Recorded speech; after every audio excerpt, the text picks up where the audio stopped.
c'est parti. Mesdames et messieurs, bonsoir ou bonjour, selon l'heure à laquelle vous allez devoir suivre cette émission, l'émission de Vive Voix. C'est cette émission qui vous accompagne dans tous les problèmes qui minent la société congolaise et en quête des solutions à ces problèmes. C'est cette émission d'analyse critique de tous les sujets qui s'imposent dans notre vie quotidienne.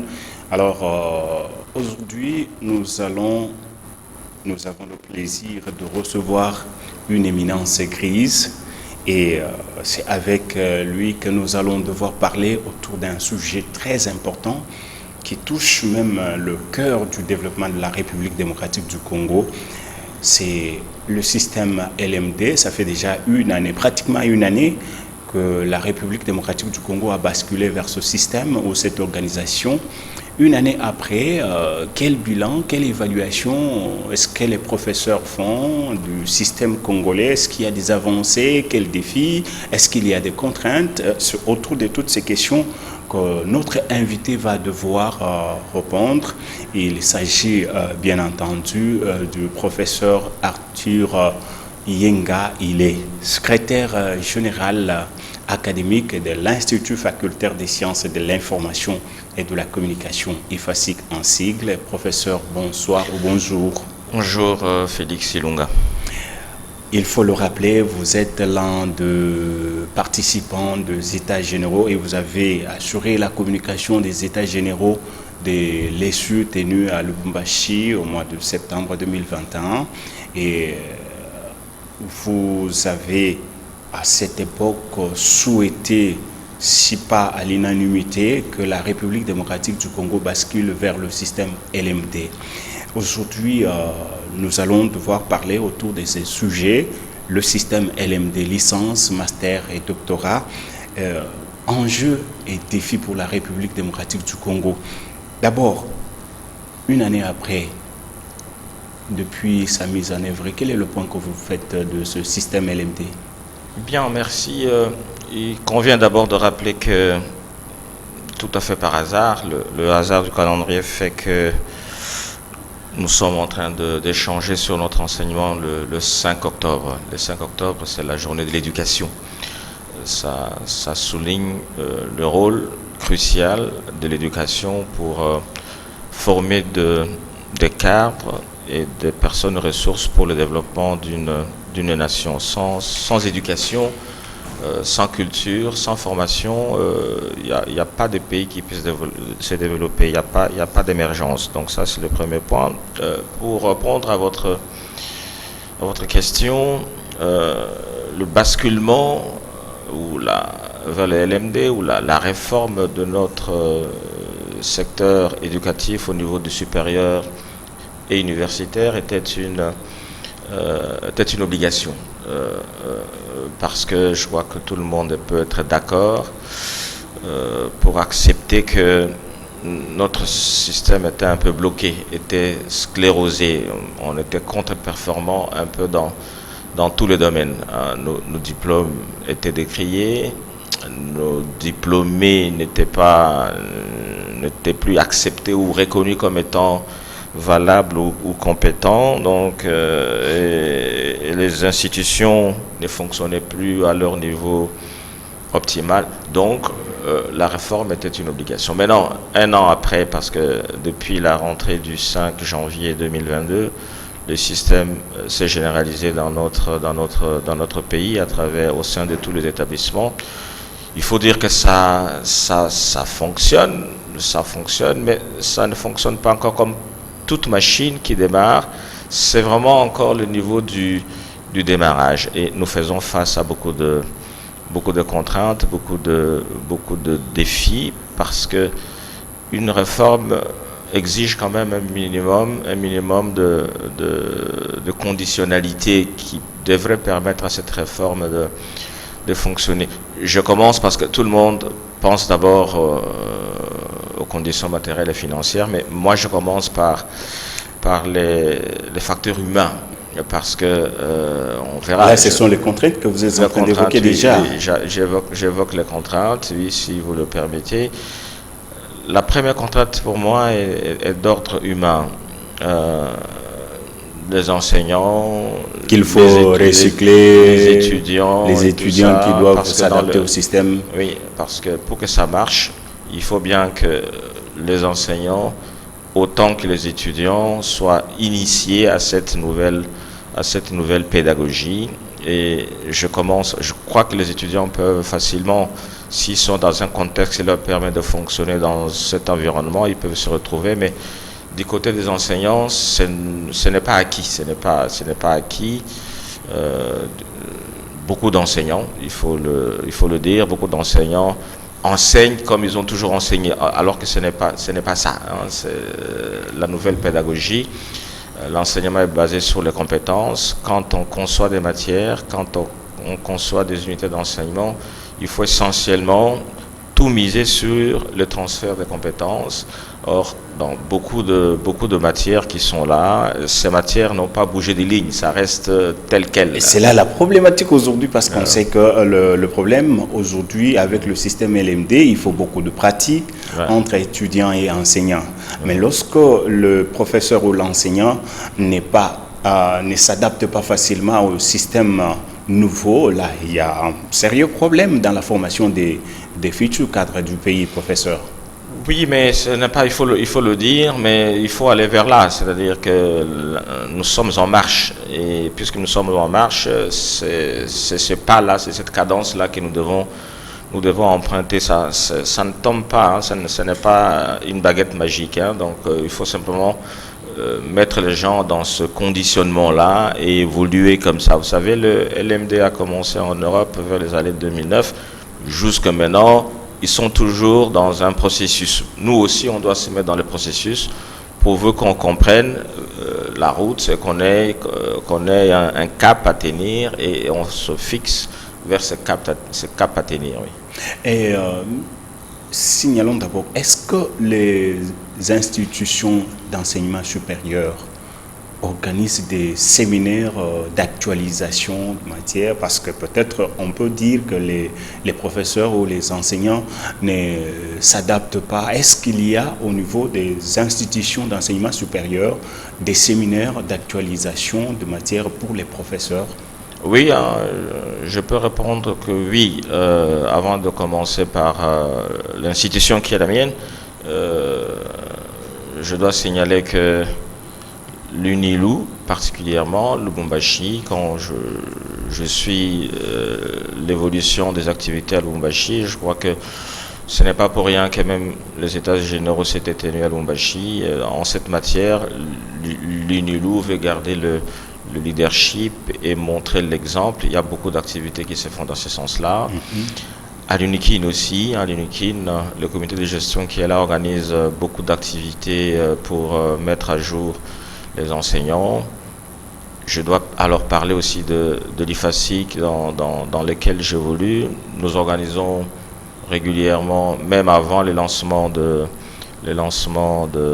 la rentrée académique, nous avions organisé beaucoup de sessions de formation. Il y a 3 semaines, nous avons encore organisé une autre session de formation. Mais le problème est que ce soit à Lubumbashi, à Kinshasa ou à l'IFASIC, il faut être honnête pour dire que c'est un noyau qui adhère, qui s'implique.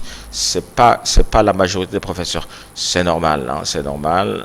Il faut compter sur ce noyau-là pour que ce noyau serve de locomotive. Bon, les résistances, il y en a toujours, mais avec le temps, même ceux qui résistent, ou même s'ils ne résistent pas, mais ceux qui traînent les pas, ils finiront bien par se mettre en ordre de marche. C'est humain, c'est comme ça que ça évolue partout quand il y a une innovation. Et parlant des contraintes, justement, la plupart de nos universités, il n'y a presque pas de laboratoire, presque pas de bibliothèque de qualité. Mais quel type de cadre vous voulez former avec le système LMD qui a trop d'exigences, si au niveau des équipements, au niveau de nos établissements, il n'y a pas des matériels adéquats pour assurer la formation de qualité pour les étudiants? C'est vrai, il est un fait que nos établissements ne sont pas suffisamment équipés en matériel didactique, en équipement, en projecteurs et tout ça. Mais c'est possible que dans une échéance, si chaque établissement se dote d'un plan d'action, essaie de réfléchir face à une évaluation correcte de matériel dont il a besoin et de la manière de les obtenir, de les acquérir progressivement, on peut trouver.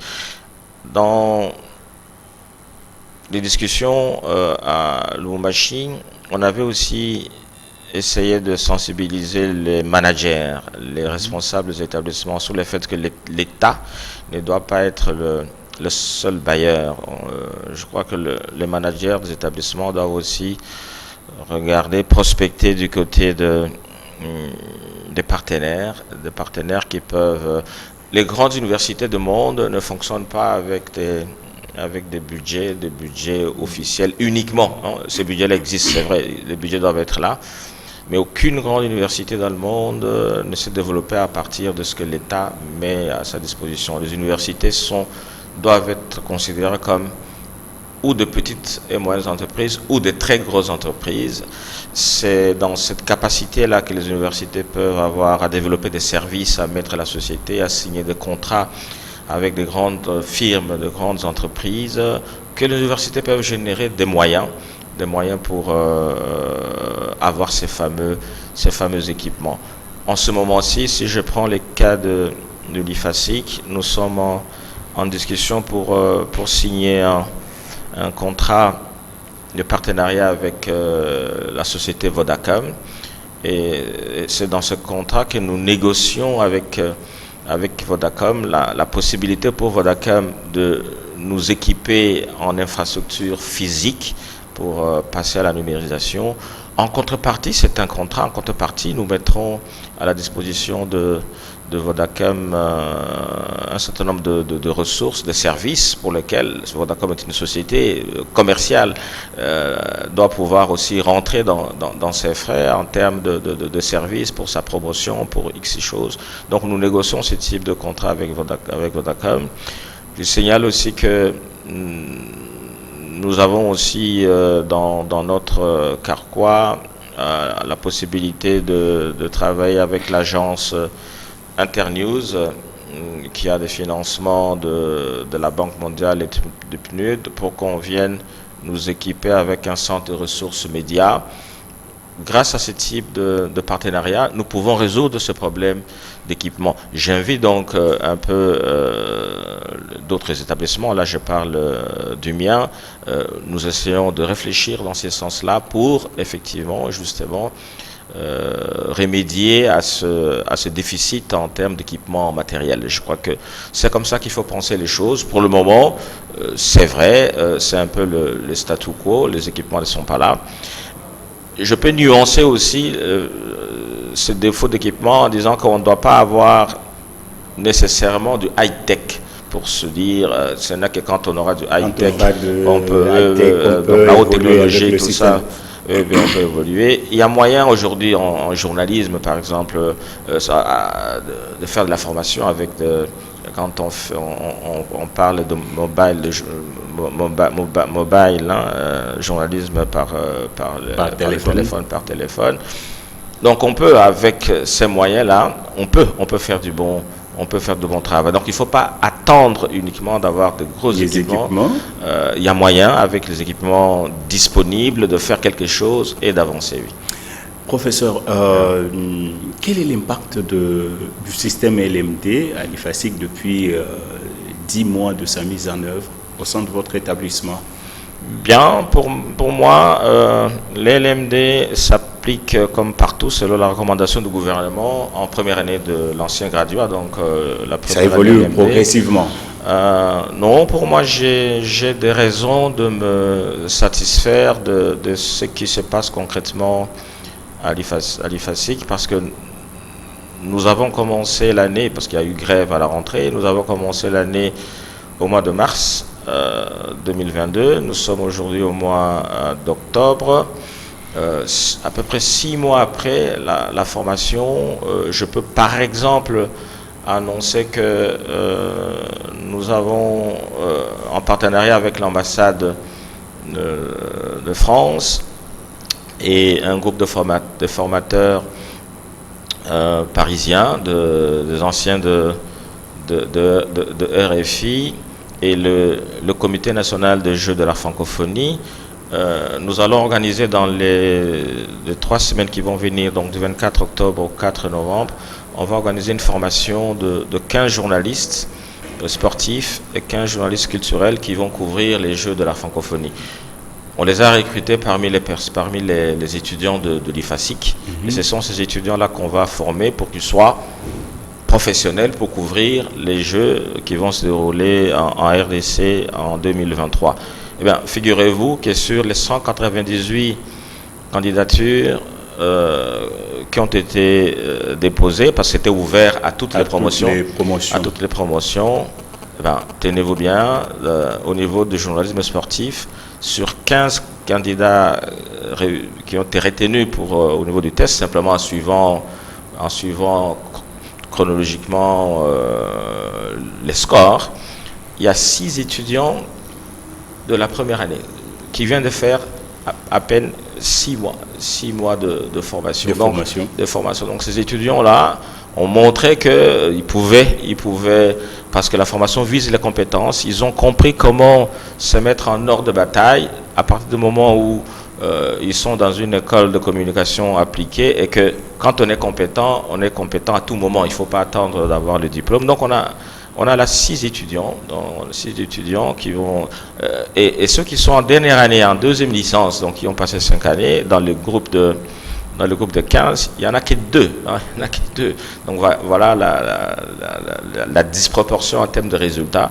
Donc moi je suis content, par exemple, simplement si je prends ça comme indicateur pour des nouveaux étudiants. Et là, nous essayons de redémarrer avec une tradition qui fut la tradition de l'ISTI, IFASIC. Au début, quand nous commencions la formation à l'ISTI, nous passions directement à l'antenne. Donc, vous étiez étudiant et vous passiez à la télévision, à la radio, vous écriviez dans les journaux, Salongo et Lima de l'époque. On n'attendait pas d'avoir des diplômes. On était journaliste et on étudiait aussi. C'est un peu le modèle qu'on essaie de faire renaître de ces centres comme ça pour de nouveau redorer notre alma mater. Mais, professeur, aujourd'hui, il se pose un sérieux problème dans nos universités. On trouve une salle de classe ou une promotion avec autant d'étudiants, alors que cela ne répond pas au système LMD pour le bon suivi des apprenants. Si aujourd'hui une salle ou une promotion peut compter autour de 500, 800 étudiants, comment comptez-vous les former et faire leur suivi aussi longtemps qu'il n'y a pas vraiment des bâtiments pour essayer de répartir en nombre qu'il faut ces apprenants? Est-ce que de ce côté-là, même dans votre établissement, il y a des dispositions qui sont prises pour éviter le surpeuplement de salles de classe? Il y a d'abord la disposition légale pour cette rentrée académique, la circulaire 023, qui a édicté de manière très claire que les établissements n'étaient plus autorisés pour cette rentrée académique 2021-2022 n'étaient pas autorisés à recruter, à inscrire plus d'étudiants qu'il y a en fonction de la capacité d'accueil. C'est clair dans la circulaire. Bon, entre ce qui est dit dans la circulaire et la réalité, il y a encore, on peut constater qu'il y a des auditoires où il y a surpopulation, il y a surnombre des étudiants. Je reviens sur les cas de l'IFASIC. La classe que je viens de citer ici, la première année LMD, on a deux vacations A et B. dans chacune des vacations, on a plus ou moins 700 étudiants, c'est beaucoup. Moi, j'ai étudié dans un modèle où on était 20, 22, 23 dans une promotion. Là, on en a 700. C'est un défi pédagogique. Comment je m'en suis sorti? Donc, le défi, c'est dans l'encadrement. Donc, j'ai travaillé pour chaque vacation avec un minimum de 4 assistants. Donc, chaque assistant devait prendre concrètement en charge plus ou moins 200 étudiants à peu près. Et dans la mesure où ces assistants... Mais 200, il faut le dire, c'est toujours beaucoup. C'est toujours beaucoup, mais alors les assistants ont pu, parce que je travaillais en étroite collaboration avec eux pour la guidance et l'encadrement de ces étudiants.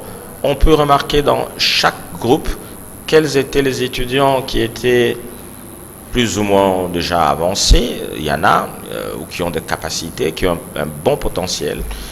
Le deuxième groupe des étudiants qui sont dans ce qu'on peut appeler une moyenne, Et là, pédagogiquement, nous avons la responsabilité de les former, de faire en sorte qu'ils puissent avancer, qu'ils puissent travailler pour relever, pour monter en compétences. Mais il y a surtout la dernière catégorie des étudiants qui, au sens propre du terme, doivent arrêter. Il faut les réorienter. Et moi, je crois que c'est là, et je réponds à la question, ce sont ces étudiants-là qu'il faut arrêter, qu'il faut réorienter, leur dire que ce n'est pas possible qu'on leur fasse croire qu'ils peuvent monter chaque année comme ça. C'est là qu'il faut travailler. Et si on le fait comme ça un peu partout, il y a moyen de répondre à cette préoccupation pour qu'à un moment donné que vous ayez 1000 ou 2000 étudiants, mais si vous les encadrez réellement pour que vous détectiez ceux qui peuvent être, ceux qui ont de l'intérêt, ceux qui sont motivés à apprendre et tout ça, il y a moyen de régler et de répondre à cette préoccupation-là.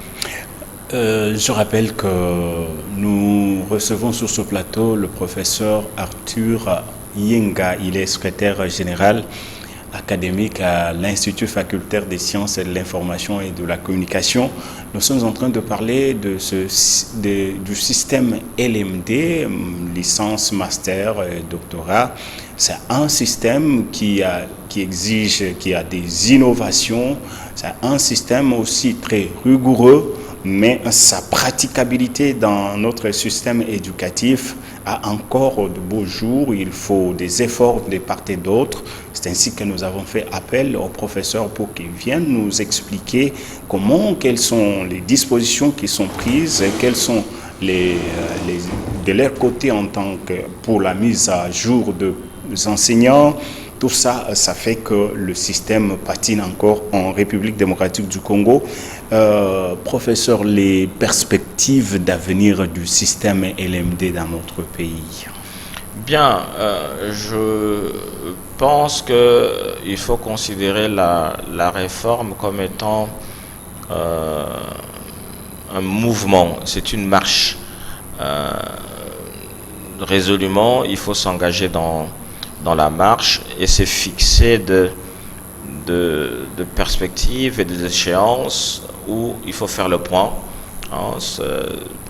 s'arrêter, assurer d'abord le suivi, voir comment ça fonctionne, noter les dysfonctionnements, les contraintes, s'arrêter pour voir comment y remédier et avancer progressivement.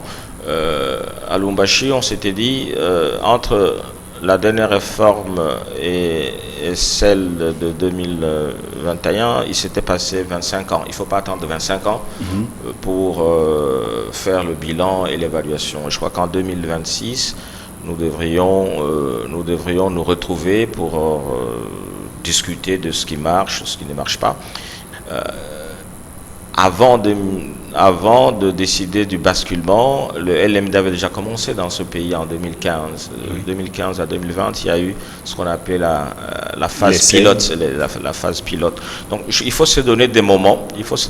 Comme ça où on s'arrête, on fait le point, on avance. Et je suis convaincu que si on adopte cela comme comme marche, ça ira, ça ira. Il faut rester optimiste. C'est une question d'optimisme et de volonté.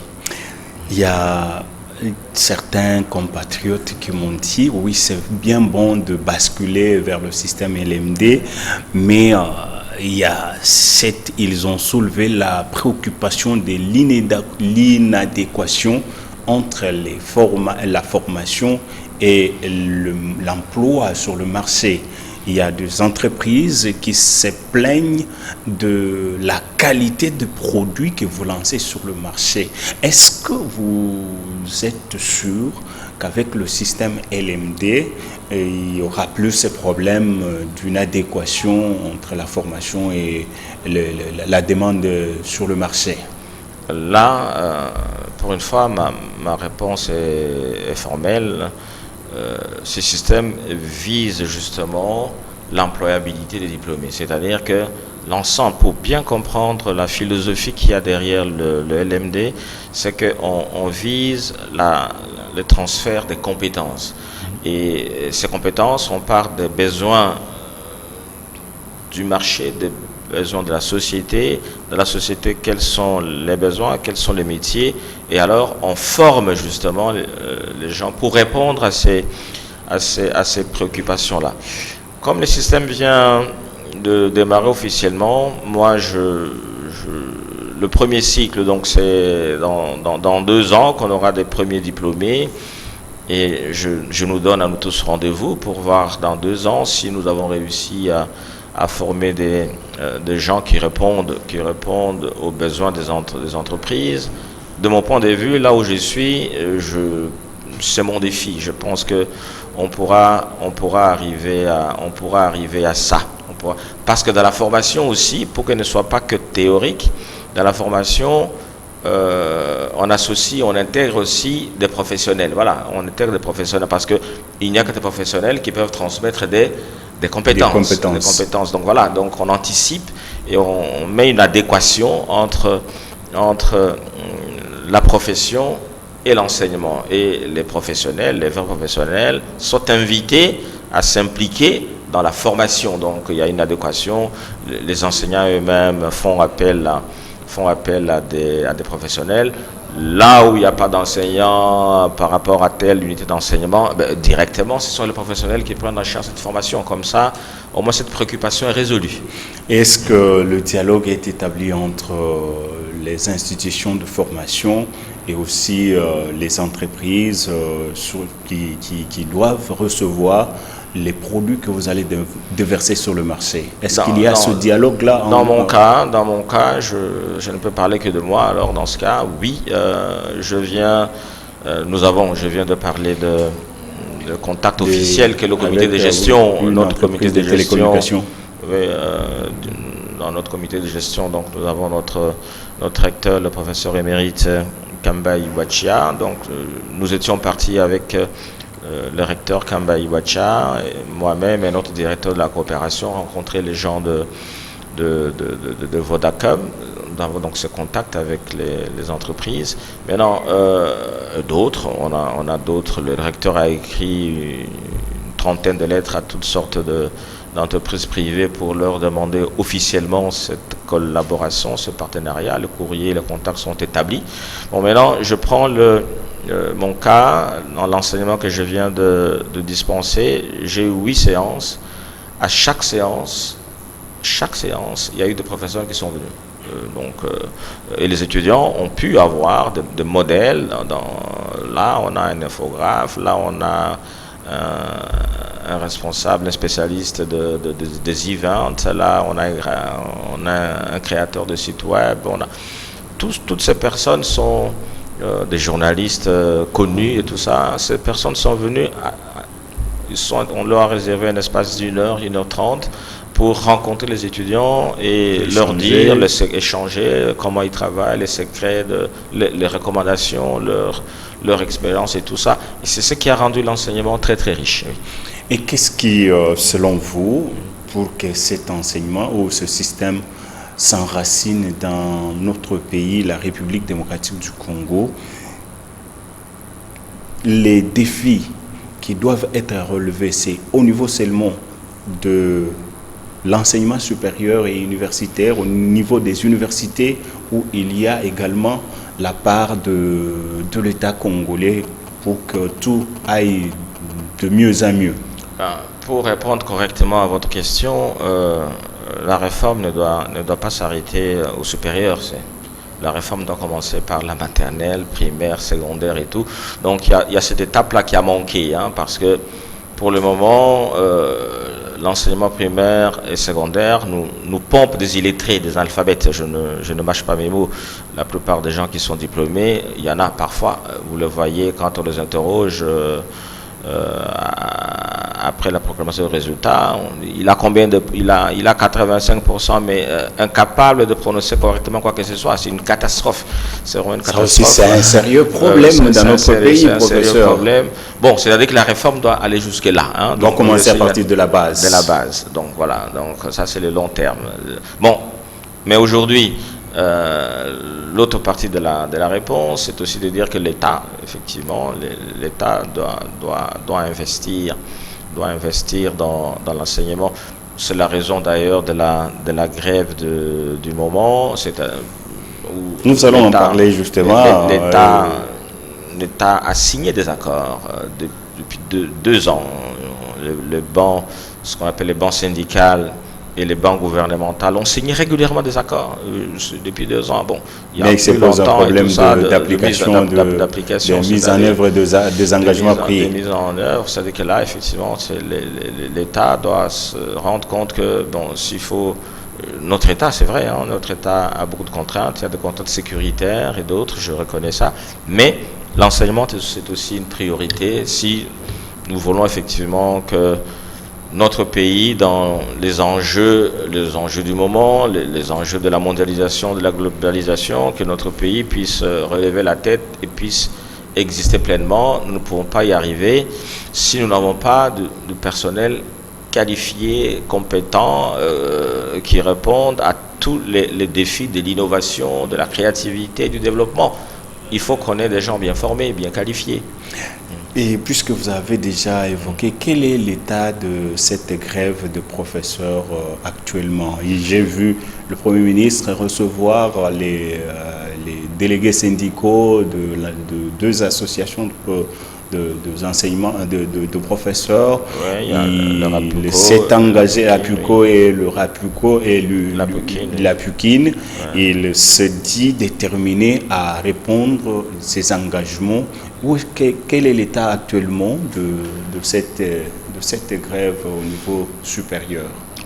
Il faut reconnaître que la grève est en cours. Il y a les communiqués qui ont annoncé la grève qui sont là. Il n'y a pas eu d'autres communiqués pour dire que la grève est levée, parce qu'entre-temps, comme vous le dites, il y a les négociations qui se tiennent. Et bon, au-delà de notre ministre du secteur de l'enseignement supérieur, donc il y a les banques syndicales a rencontré d'autres responsables du gouvernement, dont le Premier ministre. Nous espérons qu'il y aura des solutions partielles, progressives, et qu'on ne sacrifie pas, l'année, encore une fois, qu'on ne sacrifie pas l'année.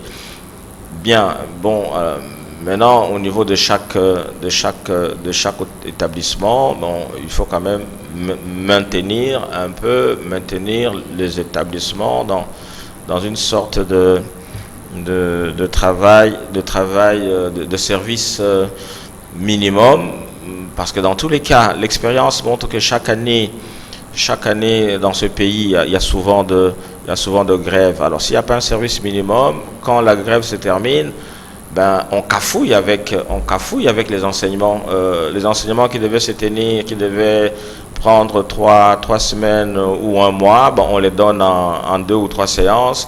C'est là aussi, c'est les prix à payer. Donc on ne forme pas correctement les enfants dans ce cadre-là. Ça, c'est une responsabilité, un problème de conscience que chaque enseignant, que chaque établissement doit gérer sans renoncer à la revendication pour qu'il y ait amélioration. La technique me fait signe que le temps nous fait défaut. Professeur, votre conclusion par rapport au système LMD dans notre pays et votre message de la fin, brièvement.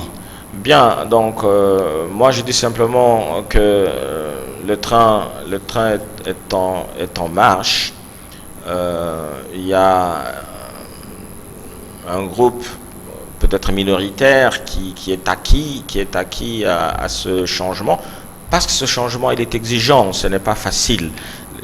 Les changements, la réforme, toute réforme qui bouscule les habitudes, ça, il y a toujours des résistances. Mais moi je pense que les résistances ne peuvent pas nous faire perdre espoir que ça va marcher. Personnellement, j'ai foi que ça va marcher là où il y a des personnes déterminées, des personnes qualifiées, des personnes compétentes qui peuvent donner l'ego, qui peuvent montrer les chemins. C'est eux qui montreront le chemin à suivre à d'autres. La nouvelle année académique à l'IFASIC est déjà ouverte? Non, ce sont les inscriptions qui sont ouvertes, mais l'année prochaine est déjà fixée, la rentrée fixée au 5 janvier 2023. Mais à l'IFASIC, les inscriptions ont commencé, oui. Merci beaucoup, professeur, d'avoir répondu à notre invitation malgré vos multiples préoccupations, vos multiples occupations. Merci beaucoup également à vous d'avoir suivi cette émission de Vive Voix. Nous remercions également la technique et derrière la caméra, Eric Kalambayi. C'est eux qui nous ont permis à vous atteindre dans vos maisons. J'espère qu'il y a beaucoup à dire à propos du système LMD, les avantages, les inconvénients. Et j'espère également que le professeur nous fera plaisir de revenir pour la seconde fois ou la deuxième fois pour répondre également à certaines préoccupations que vous vous posez par rapport au système LMD. Mais c'est un système, le train est déjà en marche, comme il a dit. Le changement a toujours été exigeant. Bien que le train est en marche, il y a des avancées, mais des défis à relever sont également nombreux. Merci beaucoup d'avoir suivi cette émission et on se retrouve dans le prochain numéro. Au revoir. Merci. Merci beaucoup, professeur. Ça va, Félix.